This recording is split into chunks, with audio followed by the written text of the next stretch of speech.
The Galactic Combat Federation had seen it all. For 3 centuries, warriors from across the known galaxy had stepped into the Nexus arena, wielding everything from plasma rifles to molecular disruptors.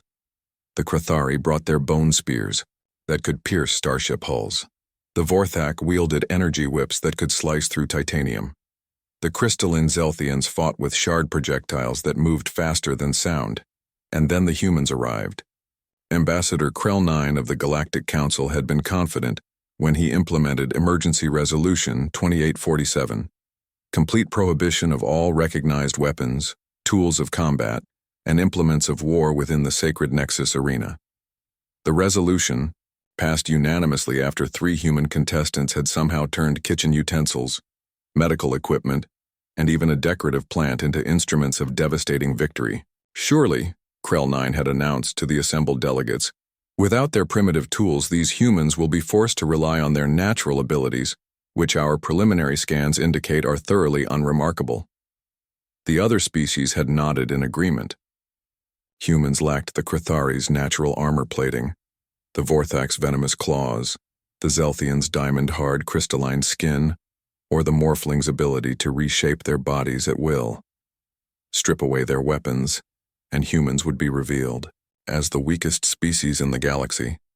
Marcus Chen had read the new regulations with mild interest while sitting in the waiting area of the arena complex. Around him, alien warriors paced nervously, their natural weapons and combat adaptations still formidable even without manufactured arms. A Krathari warrior's chitinous carapace gleamed under the artificial lights. A Morphling shifted anxiously between different combat forms. A Vorthak's tail whipped back and forth, its poisonous barb glistening. Marcus, meanwhile, examined the simple metal chair he'd been sitting on. "Attention contestants," the arena's AI announced in 17 different languages. "The sacred combat will commence in 10 minutes. Please note that Security Scan Omega-7 will detect and confiscate any and all weapons, tools, or implements of combat. The arena will provide only the bare necessities for survival." As the competitors were called forward, each passed through the security scanner, a massive archway that hummed with exotic energy. One by one, weapons were confiscated.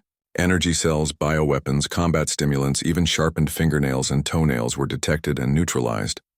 When Marcus approached the scanner carrying his chair, the attending Vorthak security officer looked puzzled. "Human designation Marcus Chen," the officer said, its forked tongue tasting the air.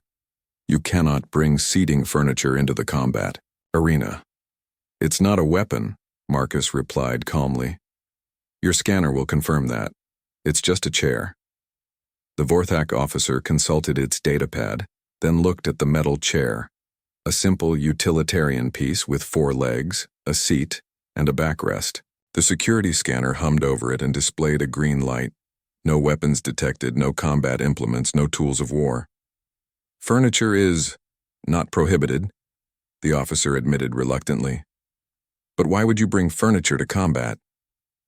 Marcus shrugged. "I might get tired." The arena erupted in confused murmurs as Marcus entered carrying his chair. In the VIP viewing section, Ambassador Krell 9 felt a familiar unease settling in his stomach. He'd experienced this feeling before, right before humans did something that defied all logic and somehow emerged victorious. The Nexus arena was a marvel of engineering, a perfect circle 100 meters in diameter surrounded by energy barriers that could contain a supernova. The floor was smooth, unmarked metal that provided perfect traction but no hiding places or advantages. The competitors took their positions around the perimeter. The Krathari warrior, Thek 6, flexed his natural bone spurs. The Morphling, designated as Flux Prime, shifted into a form resembling a cross between a mantis and a bear. The Vorthak, Sis Hatha, coiled her serpentine body and bared venomous fangs. 3 other species represented their peoples with equal confidence, and Marcus sat down in his chair. "Combat begins now," the arena AI announced. Immediately, the arena exploded into motion. The Krathari charged toward the nearest opponent, bone spurs extended. The Morphling flowed across the floor like liquid death. The Vorthak launched itself through the air with surprising speed.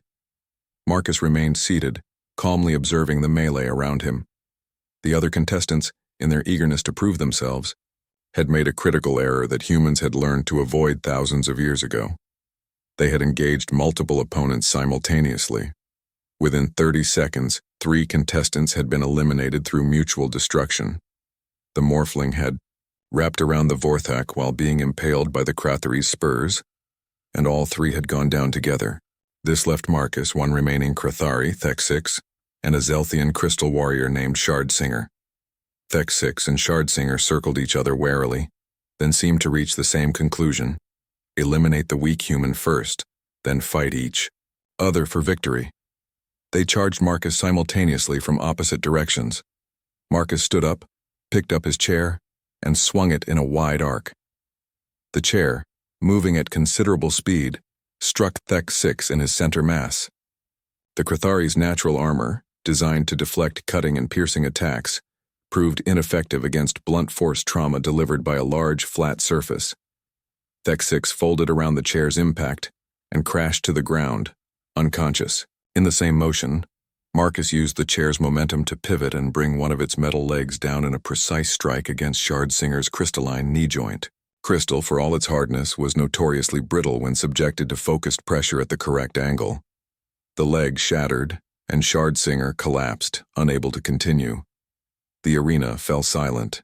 Marcus set his chair upright and sat back, down. Combat concluded, the arena AI announced after a moment of processing.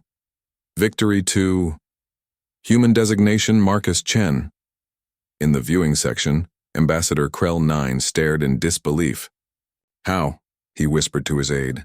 It was just furniture. His aide, a junior diplomat who had been studying human military history, cleared his throat nervously. Sir, I believe the human employed what their species calls improvised weapons. They have an entire martial art form called chair-fu. Chair-fu? Krell 9 repeated weakly. Yes, sir. Apparently humans can weaponize virtually any object. Their military academies actually have courses on environmental combat applications. Last week's champion used a potted plant. The week before that, someone won with a rubber duck. As Marcus was declared the new arena champion, reporters from across the galaxy descended upon him.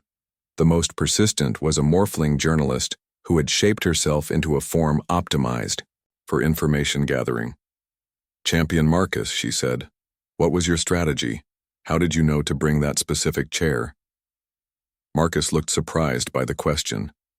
Strategy? I just brought something to sit on. Fighting while tired is inefficient. But the way you used it as a weapon... Weapon? Marcus looked genuinely confused. It's just a chair. I hit some people with it when they attacked me. That's not really weapon use, that's just Tuesday. The journalist's form rippled with confusion. Tuesday? It's a human expression. It means something so normal it could happen on any regular day of the week. Later that evening, as Marcus returned, to his quarters carrying his chair, he found Ambassador Krell 9 waiting for him. Human Marcus, Krell 9 said carefully, the Galactic Council wishes to understand.